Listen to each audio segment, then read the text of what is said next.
Thank you so much, Shuk and Neda, for joining us here today. It is such a pleasure to be here in your studio, Shuk, surrounded by these beautiful flowers and both of your beautiful paintings. Should we jump right in? Yeah. Yes. Absolutely wonderful. Well, thank you as well.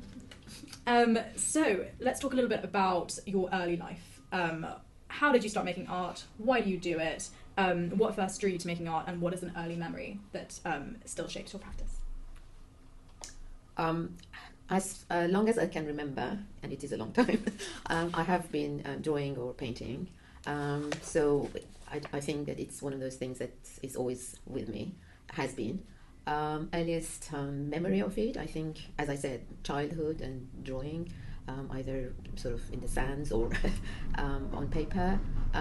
One of the nicest memories I have is I was doing a painting summer school, and I started painting a landscape, and I just suddenly put a lot of orange on there. People were saying, you can't have a very orange sky. And I was saying, why not? So probably the start of my abstraction.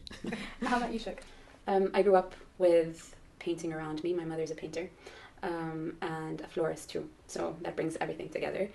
So I really grew up with those languages kind of in my household. I think my first oil painting was done at age 9 or something, of a flower actually, that's actually sitting in my house.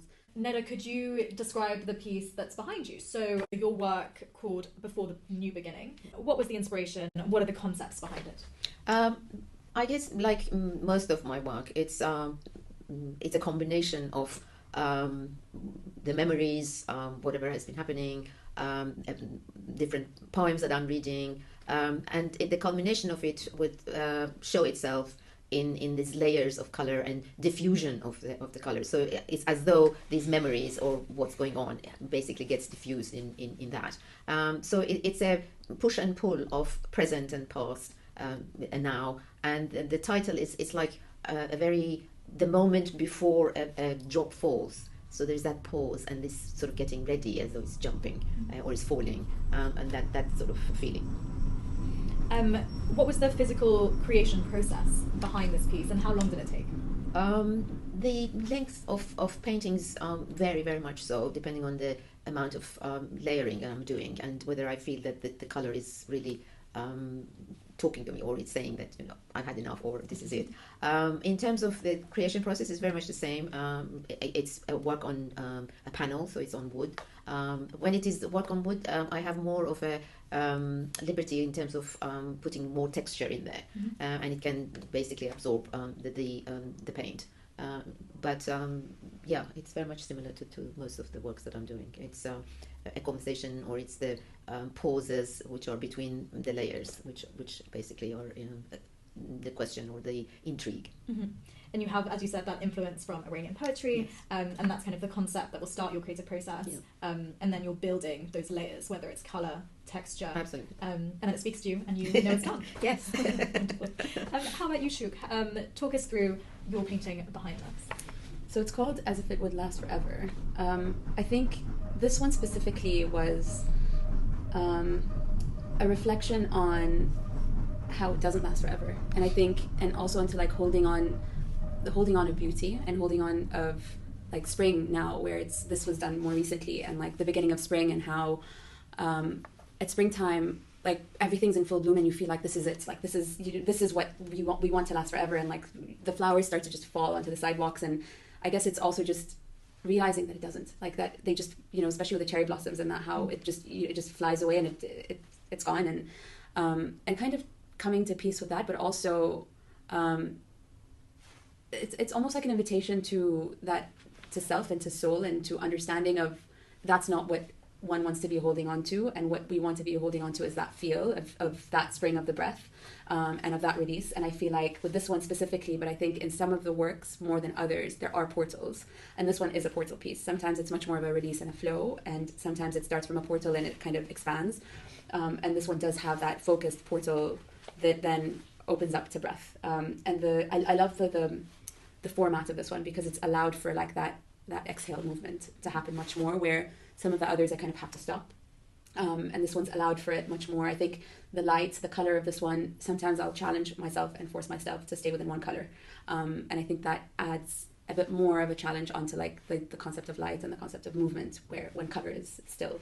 I think pink has been one of the more strongest colors that I've used. I have a 4-meter piece that is of the same kind of color palette that is also a portal, that maybe one day I'll unravel for you. It's a challenge to put up and bring down, but I've gone through it. And when you say portal piece, you mean it takes the viewer into another world or another plane? There's almost like, you can see it there, it's like this like top bit is like almost like a portal where it's like this focused, energetically kind of push through, and then there's a release. Mm-hmm. And some people will find that they enter the work through there, or that's where they find themselves arriving to. Mm-hmm. But in a way that is, for me, the portal.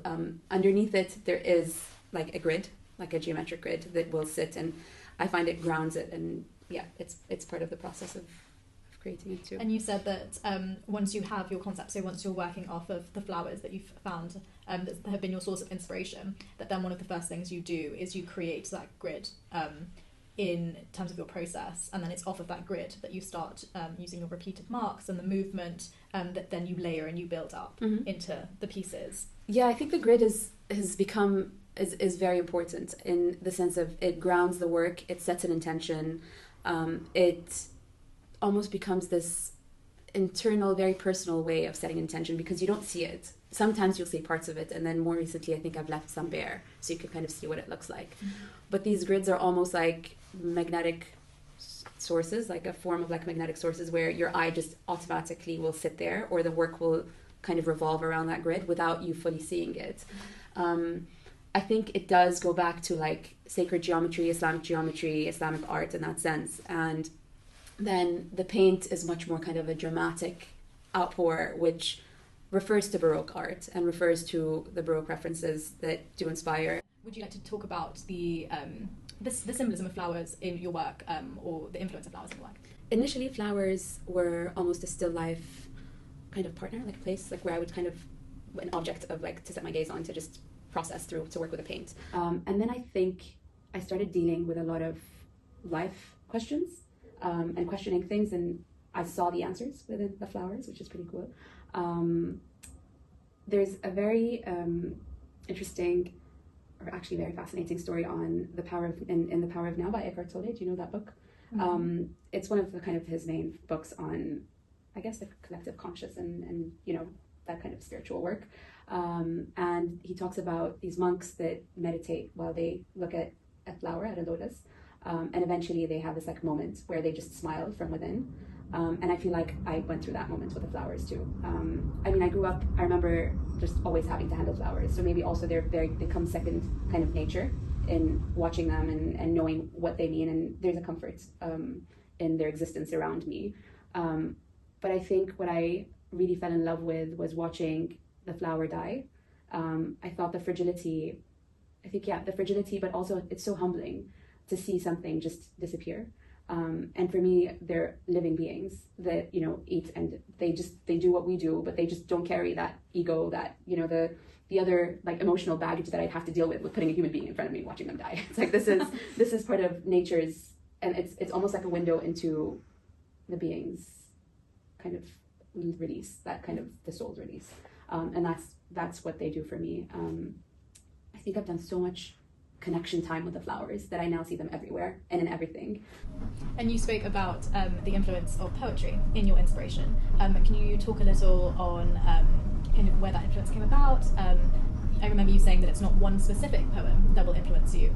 It is poetry as well. Absolutely. Well, the influence comes definitely from my father, because he was a poet as well as an academician. But he loved Persian poetry, and the way he would recite Ferdowsi and Book of Kings, it was so much passion. I could actually feel these fights and these wars going on, and that the admiration he had for the hero, as well as the fact that this hero is actually an anti-hero. So the build-up of the imagery was there in the poetry. And also his love of language, you know, that's why it's not necessarily a specific poem that is inspirational to me. It could be a word, or it could be a tiny bit of the phrase of the poem, which it sort of stays with you and creates a feeling in you that you then want to translate that into a painting or colour. I have asked you both to bring in some objects that are related to your practice. Can you talk us through these objects and why you brought them in? You know? Yes. Obviously, because my work is inspired by poetry, I wrote a book which is a contemporary poet, and they're very much like haikus in Persian. And I think that there is this a connection for me in terms of the poem drawing an image. So they're shorter haikus, and then you've also painted Yeah, at the bottom of some of them. Can you take us through some of your journals? Ooh, I didn't expect that. Let me see. I'll open it and see. I love doing this sometimes. I'll just open the Quran actually and see what comes up, which line comes up, and review that. But let's see. The 29th of November, 25. I haven't painted in almost 2 weeks. I'm going to lose my mind soon. I feel the space expanding and I need to connect, but with more. I spent 24 hours in Mecca and then a week intensively meeting with creatives and artists and gallerists and curators. I got sick. The kids got clingy. My sister visited and I spent 2 days photographing every piece in the studio. Very intense week. All I want to do is paint. I need to begin, peel back the layers, more depth. I need to go through sketches and canvas and chalk. And then I guess this is where I started a bit more of the grid work. Let's talk a little bit about the titles of your works. So Shuk, you have Studies of an Infinite, you have The Mother and The Daughter, The Story of the Gardens, At the Edge of Knowing, In Water Already Counted. So there's some floral themes in there and some themes of transformation and temporality. What leads you, what do you think about when you're choosing a title? Sometimes it's from the actual experience of finding the flowers. For example, The Mother, The Daughter, it was one of the mother was me and the daughter was my daughter, and we had gone to a farmer's market and she insisted on the pink flowers and I insisted on the like very kind of luminous like yellow whitish kind of flowers, and so I just had to take them both and sat with both of them, and hers became smaller to represent her size and mine was bigger, and I was at that moment I had someone come into the studio and he was like, there's so much physicality in your work, I'd love to see how that physicality translates. And I guess he was kind of saying like, use your body. But I do use my body, so I don't know how much more. But doing handstands and yeah, no, I literally like I use my body, so it's like not that. But it was a winter or something. It was I don't even remember when, but I was cycling into the studio and I dropped the kids off in the park, and there was this big crane. And it said Bungee UK, and I was like, no, just go to the studio, like whatever. But my body physically turned around, and I jumped off this crane, like that there and then. Like a bungee jump. Yeah, wow. But I mean, physicality, like pushed. But I think, yeah, the works sometimes refer back to, like back and forth between lived experiences and like the practice itself unraveling. The Story of the Gardens is about a story in the Quran and the story of the gardens, but then it refers back to something in like the Baroque work that I've seen. So I guess it's almost like also just flattening that spiritual reflection and bringing it together because it is, in my mind, all one spiritual reflection. So that's the other one. There are, in Water Counted, I had brought in some tulips and I put them in water and I said, that's it. Like, it's also like, it said that like in destiny, like in life, the water, like that you get every drop of water you drink, every drop of water you consume or whatever it is counted for you. It's like predestined. And I believe that. And that's what I did with the flowers. I gave them their water and their water was counted. I never added any more water. That was it. That was the water they had. How about you, Neda? How do you approach the titles that you choose? And actually, why, if you choose to leave a piece untitled, why is that? Yes, I know somebody actually challenged me in the exhibition saying, why haven't you titled this one? I guess sometimes, I mean, most of the works are titled by the bits of a poem. Whether they're translated or not. Absolutely. You've got Remains of the Day, Quiet Breath, I Was Once a Dweller of Paradise. Yeah, that's from Conference of the Birds. Floating Lightly, Spring Sky, Before the New Beginning, The Moon Like a Flower. Like the first one was in 2022, and then as you said, coming back to a painting or a series, and then another in 2023. Or sometimes it just sort of triggers in your mind the phrase, Flower of the Moon, and you say, oh, okay. Yes, I don't actually, they're normally titled off the work. And I guess sometimes you think to yourself, okay, what would I want to title this one? And then you think to yourself, it's a sort of, I don't have to. So you leave it untitled. And you have one called Unsure, with a hyphen in between, and shore as in by the seaside. By the seaside, yes. And there's a lovely kind of humour and levity in that. Yeah, I guess it's this combination of where originally it was inspired from, which is from a book. But it's actually a novel, which is called Sweet Thursday. But it is this feeling of the fact that I don't want this feeling or this whether it's necessarily a shore by the sea or a shore in your mind to finish. You just have to go in it and feel as though there is no limit or Absolutely. border. The continuity of the it. continuity Absolutely. of it. Yes. What are you working on now that excites you? Actually, one of the things which maybe because of this show has inspired me to go back to is to have a large piece, because I have been working on small pieces and I think to myself, how wonderful. So as part of the process, one of the things that we were discussing I quite enjoy is the preparation of a large piece, because it needs a lot of preparation in terms of actually the physicality of it. You need a huge canvas, you need to prime it, so the whole sort of steps or the process of getting towards it is exciting, so I'm looking forward to do that. That's going to be a very exciting next step. I hope so. Thank you. How about you, Shu? What's coming up next that excites you? Or what are you working on now? Well, that excites I you? have the Terps intensive, which will be, I hope, very enlightening with materiality and kind of seeing the work from different perspectives.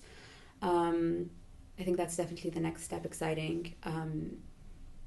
I am constantly being pushed and pulled by the concept of size also, because I like big, but like how big can you go until it's too big? Like 4 meters, which I do, it's like, and then like, I'm constantly working large scale, because I also think the actual physical exhaustion is very satisfying to my meditation. Yes, and like let's go fast and like be like really tired.